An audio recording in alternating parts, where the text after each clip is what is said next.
Java break එක සාමේ practical වලදී Java break එක සහ continue එක කියන්නේ ගොඩක් වැදගත් වෙන දෙයක්. ඉතින් ඒක ගැන අපි බලමු. break එක පාවිච්චි කරන්නේ jump out වෙන්න. ඒ කියන්නේ අපි repetition එකක් තුලදී jump එක කඩලා දාලා එළියට පනින්න අපි පාවිච්චි කරනවා. බලමු මෙතනදී මේ for loop එකක් ලියලා තියෙනවා. මේ for loop එක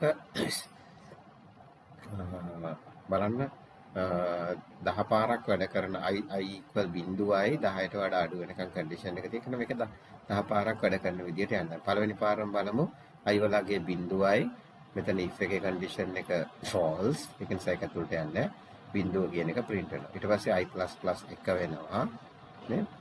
මෙතනින් 1 print වෙනවා. ඊට පස්සේ 2 3 4 5 කියලා i වලගේ වෙනවා. පෙන්නන කර 5 පෙන්නන. ඊට පස්සේ මෙතෙන් ගියාම පස්සේ i වලගේ 6 වෙනවා. කන්ඩිෂන් එක true. ඒක නිසා මෙතෙන්ට එනවා.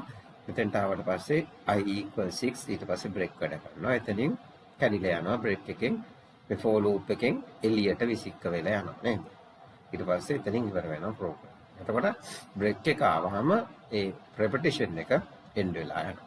මෙතනදී බලන්න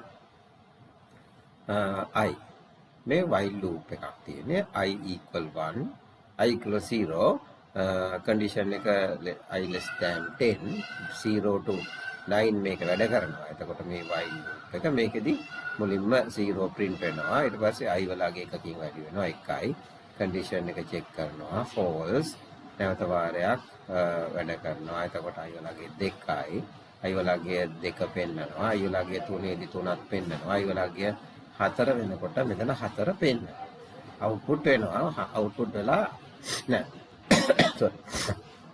i වලගේ 1 2 3 කියන එක පෙන්නනවා. 3 වුණාට පස්සේ මෙතනදී i වලගේ 4 වෙනවනේ. i++ equal 4යි නේ. 3 පෙන්නුවාට පස්සේ මෙතනදී 4 වෙනවා. අන්න එහෙමනම් ඊට පස්සේ i වලගේ equal වෙනවා 4ට break වෙනවා. එතකොට 1 බිඳුව 1 2 3 කියන අගයන් ටික පෙන්නනවා. 3 පෙන්නුවාට පස්සේ මෙතනදී 4 වෙන නිසා මේක break වෙලා යනවා නේද?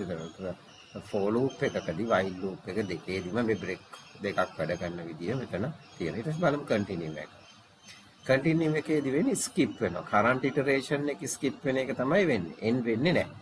iteration එක skip වෙලා ආයි ඊළඟ එකේ ඉඳන් යනවා. මේ for loop එක බිඳුවේ ඉඳන් 10 පාරක් 10ට අඩු වෙනකම් වැඩ කරනවා. බිඳුවේ ඉඳන් 9 වෙනකම්. එතකොට මේ 1 බිඳුව 1 2 3 4 5 කියන ඒවා output වෙනවා. output වල equal 6 වුණාම i වලගේ මෙතනදී වෙන්නේ ආයි continue එක. ආයි මුලට යනවා. මෙහෙම පහළට යන්නේ නැහැ. ඒකට 6 print වෙන්නේ නැහැ. ඊළඟට 7 8 9 කියන ඒවා print වෙලා condition එක false වෙන නිසා ඊළඟට නතර වෙනවා. එතකොට මේ 6 කියන අගේ print නොවන එක විතරයි වෙන්නේ. කැඩිලා යන්නේ නැහැ loop එක. මේකෙදිත් බලමු while එක ලියලා තියෙන්නේ නම් i බිඳුවේ ඉඳන් 9 පාරක් වැඩ කරන විදියට.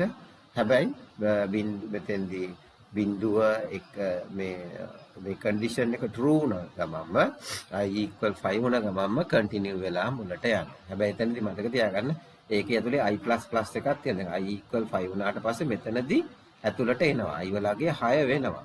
6 වෙලා continue වෙනවා. ආපහු මුලට යනවා. එතකොට condition එක දැන් i වලගේ 6යි.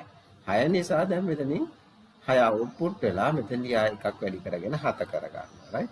ඊළඟට ආපහු මෙහෙම වෙනවා. මෙතනදී 7 print වෙනවා. මෙතනින් 8 වෙනවා. මේ විදිහට වැඩ කරනවා. right? එතකොට while සහ for loop එකේ continue එක වැඩ කරන විදිය ගැන අවබෝධයක් මේ practical එකෙන් ලබා ගන්න. ඊළඟට අපිට break continue දෙකම මෙතන use වෙන අවස්ථාවක් තමයි ඊළඟ practical එකේ අපිට තියෙන්නේ. ඊළඟ practical එක බලන්න for i less than or equal 10. එතකොට 1 සිට 10 දක්වා අවස්ථා 10ක් repetition වෙනවා මේ for loop එක. එතකොට මේ for loop එක ඇතුලේ conditions දෙකක් තියෙනවා. if එකක් තියෙනවා if i equal 5 නම් බලන්න print වෙනවා break in the loop කියලා print වෙලා i වලගේත් print වෙලා break වෙනවා. right? i equal 3 වුණොත් skipping number 3 කියන එක දාලා continue වෙන එක වෙන්නේ. එතකොට මේ අගය print වෙන එක වෙන්නේ මෙතන පල්ලෙහා. right බලමු මුලින් ඉඳලා i වලගේ 1යි 1 කියන එක i සමානයි 1යි කියලා print වෙනවා. i වලගේ 2 වෙනකොට කිසිම ප්‍රශ්නයක් නැහැ. i වල i සමානයි 2යි කියලා print වෙනවා. ඊළඟට i වලගේ 3 වෙනකොට මෙහෙම එනවා. මෙන්න මේ කන්ඩිෂන් එක true වෙනවා. skip